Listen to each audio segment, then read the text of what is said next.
How do you stay top of mind with hiring managers in the interview process?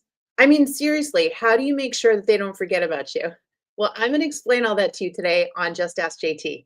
My live podcast is here every Tuesday, Wednesday, Thursday, where I answer your questions, your topics. And I want to remind you all that if you have a topic you want me to cover on this podcast, all you need to do is join my free resource center and submit your topic idea. Now, my free resource center, I want to remind you all, no credit card required. Nothing like that. It's just a way for you to make sure that you get reminders about the live events and $1,000 in my job search and career coaching resources and your ability to send in my topics ideas for this show. So where do you do that? Down below or over here, wherever you're watching, whether you're on TikTok, LinkedIn, YouTube, you can now access no credit card. Just pop your email address in, get your free resource center, and you will get everything you need. And then tell me what you want to see on the show, okay? All right, enough housekeeping. Today, we're going to talk about that dreaded interview process and how you can stay top of mind to that recruiter and hiring manager. A recent study shows that 52% of companies right now are saying that their hiring process is a minimum of 4 to 6 weeks. That's more than half of the companies out there. A different study done last year by LinkedIn, where they looked at the time that a company posted a job to fill it, showed 13 weeks, 3 months. What is going on? Why is the hiring process getting longer and longer?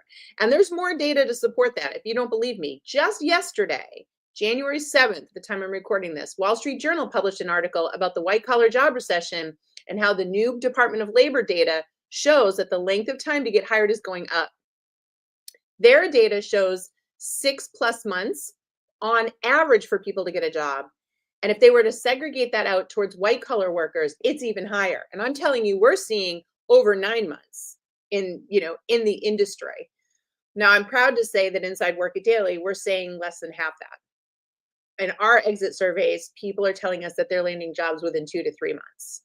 And that is really exciting to us because it proves that if you learn how to work smarter in your job search, you can get a great job faster, even in this market. I would tell you the reason why people are dragging on their job searches is they're doing it incorrectly. And one of the things they're doing incorrectly is this process of staying in touch with the hiring process. So let's get into it, okay? Now, the first thing I want you to think about is that even if this thing is only going to take 6 weeks, you are going to want a way to make sure that you're checking in not too much. It's kind of like the story of Goldilocks. Too little, and they're going to forget about you. Too much, and you're going to look like a narcissist. You're going to look desperate. It's going to backfire on you. So what we're talking about today is the right way to follow up through the process that doesn't seem excessive. Does that make sense? Okay. So the first thing I need to remind you is that anytime you go on a job interview, anytime, there is always a thank you email same day right after. So if your company you're interviewing with has you go through 5 rounds of interviews, how many emails are you going to send?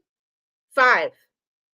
You are going to send a thank you email after every single interview. And people say to me, well, that seems silly. I'm just going to say the same thing every time. No, you're not. No, you're not. You're going to say, and this is the point, you're going to give thanks and keep it short. So, for example, you're always going to say, thank you for taking this time to speak with me about the XYZ job. And then you're going to say, I really loved when we chatted about blank. And I want you to think of one thing that you discussed in that interview that you thought was interesting, fascinating, right? Because you want to show that you see this work as exciting and interesting. So I really enjoyed when we spoke about blank. Please let me know if there's anything else I can do to further my candidacy. Sincerely, blank. See how easy that is?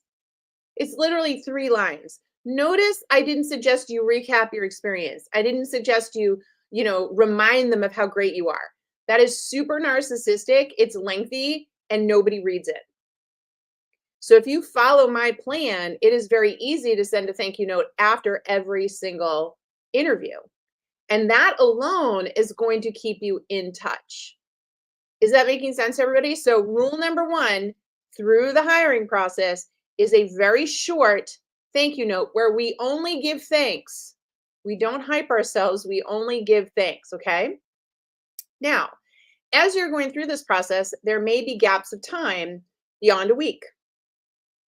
And so the rule of thumb is anytime it's been more than 2 weeks in the hiring process and you haven't heard anything, it is okay to send a touch base message. So you might go on an interview In 2 weeks, you'll send your thank you note, right? And then 2 weeks pass and you haven't heard anything. It is okay to message the recruiter or whoever set the interview up. All right. Because sometimes it might actually be the hiring manager that set it up, but sometimes it's the recruiter and they're coordinating the process. So whoever set that interview up, you get to message them after 2 weeks and say, hey, I wanted to be proactive and see if there's anything else I can provide to further my candidacy. Again, notice that it's short. We're not hyping ourselves. We're not recapping things.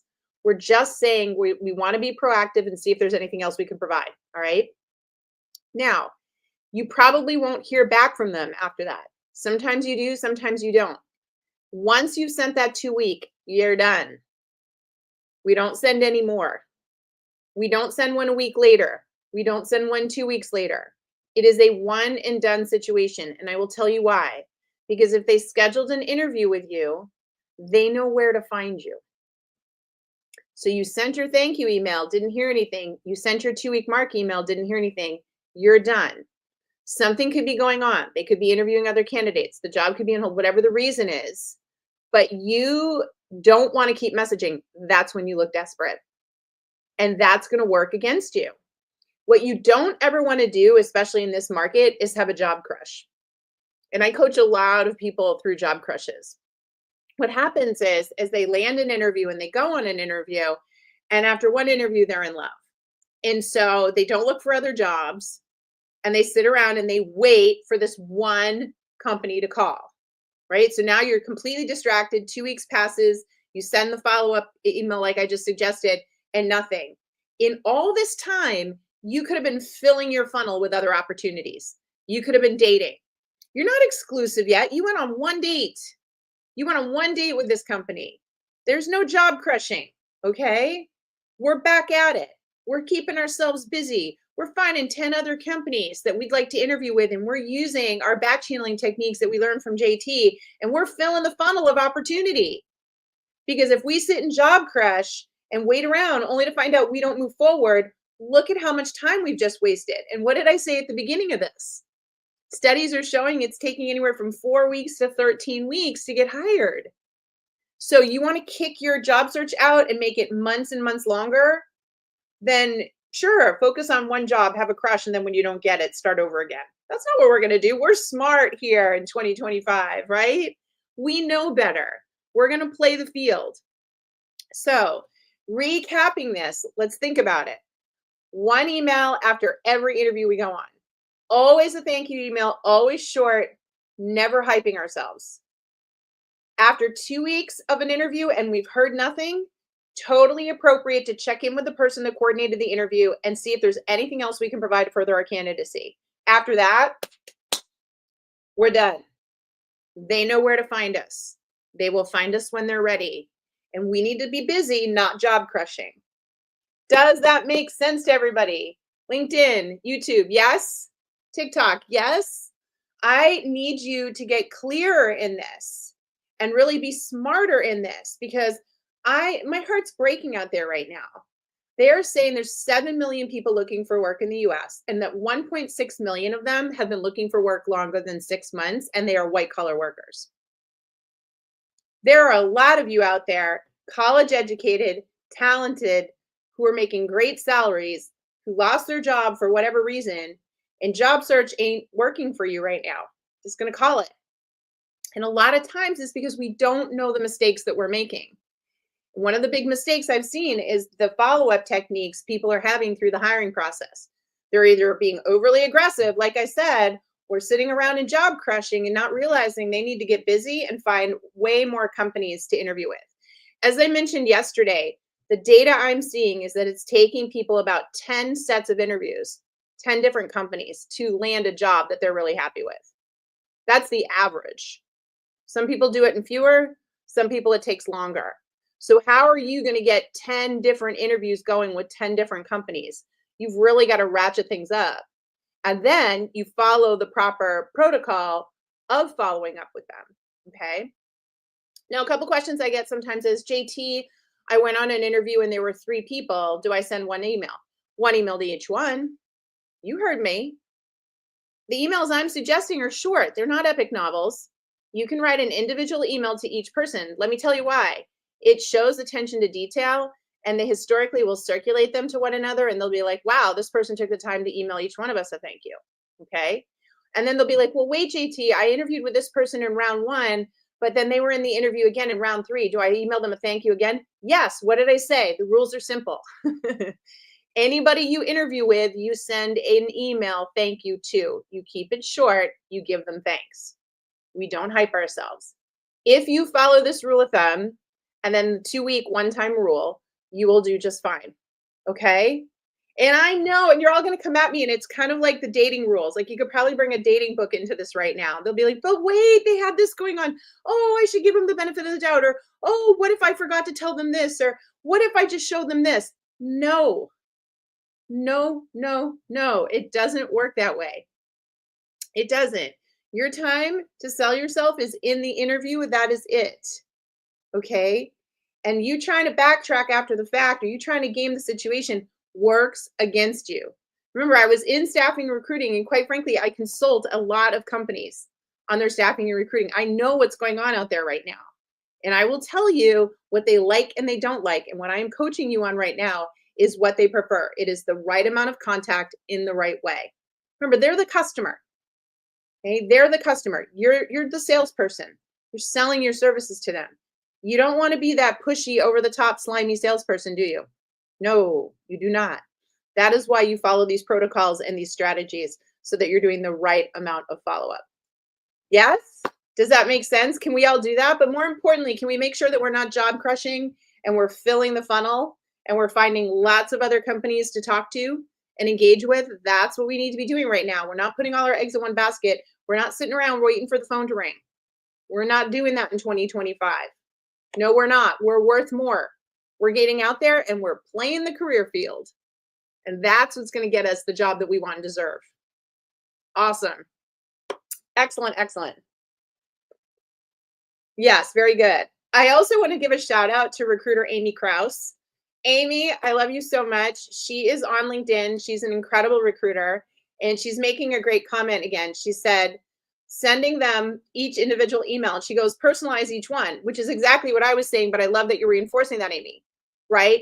Don't send the exact same copy to each person, right? Remember how I said, thank you for taking the time to speak with me. I loved speaking to you about X. Well, for each person you met with, give a different X. I like talking to you about this. I enjoyed talking to you about this. It should be personalized to whatever their job is, or whatever they asked you about in the interview.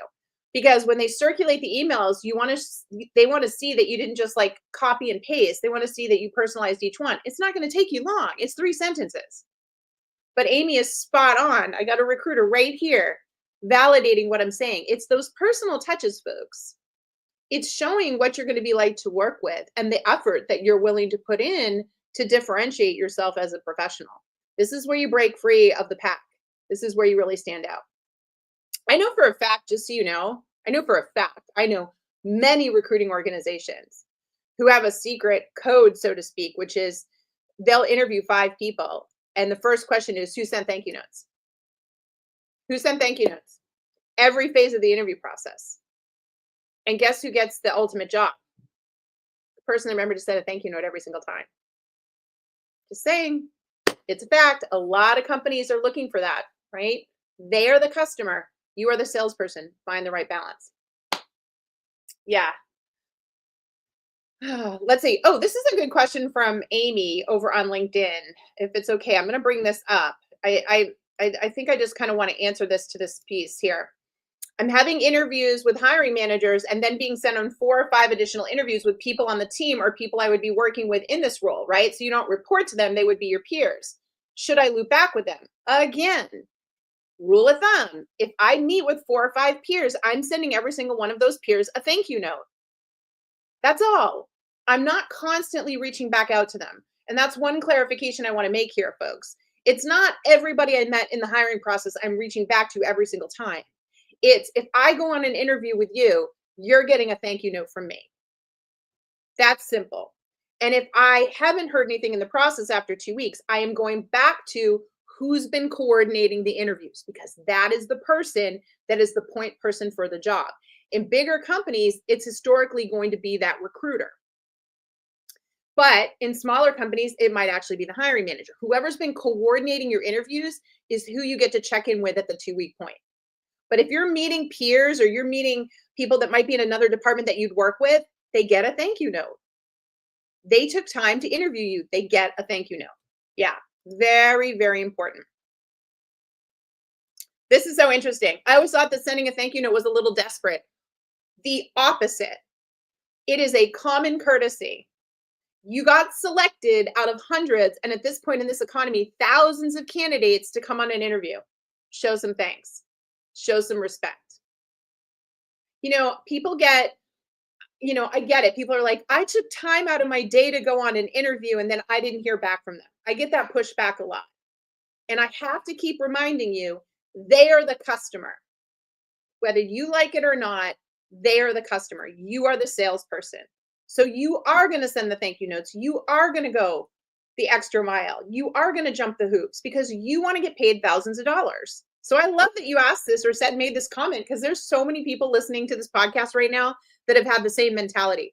Sending a thank you note looks desperate. They didn't send a thank you note, and then they're scratching their head why they didn't move forward in the process. Absolutely. Should I loop back with hiring managers after I'm done with the hiring process, or just the recruiter? The recruiter, folks. Let me be clear. The recruiter is your point of contact. If you're in a large organization and the recruiter is contacting, you are talking to the recruiter. You're not bypassing them and going to the hiring manager. The reason the hiring manager has a recruiter involved is the hiring manager is too busy with the day-to-day. So the recruiter is the person that you're checking in with. Okay, let's be clear on that.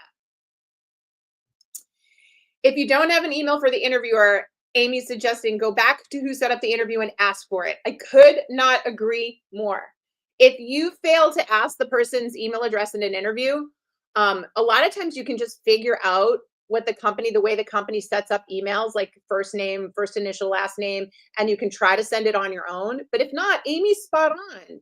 Going back to the recruiter and saying, hey, I would love to send so-and-so a thank you note. Could I have their email address? I'll CC you on it as the recruiter, right? And then you could CC the recruiter on it so they know that you did it. Again, folks, we're showing politeness. We're showing professionalism. We're showing follow through. We're showing that we do want this job, right? Let's see. What if they have repost the role or modify the title? Do you check in to confirm you're still being considered? Oh, that's a great question, Jeffrey. So if you have done the 2-week mark and you've sent is there anything else I can do to further my candidacy? All right. And now we move on and a month passes and all of a sudden you see the job reposted, but they've changed the job description. I'm going to be really honest with you. It is very likely you are no longer being considered, because what they've said is we didn't find who we wanted in the first round of interviews. So we updated the job description and we're going back to the drawing board. So it is okay for you to check in, but here's what I would do instead. I would go to the recruiter and say, I saw the job reposted. It looks like you changed some requirements. I wanted to see if I was still in the running for the role. Would you be able to update me? Am I still eligible? You could say something like that, but again, that's after some time and you see it reposted, check in with that recruiter or that contact person for your interview. I would just brace yourself that if you're seeing it reposted and shifted, the company's made the decision that they didn't get what they wanted in the first pass. So. Does this approach only apply to other regions, Europe, Asia, MENA, or is it a cultural dynamic different in those areas? So, I'm not going to pretend to be an expert on every culture around the globe, but giving thanks is pretty universal, right? Giving thanks is pretty universal.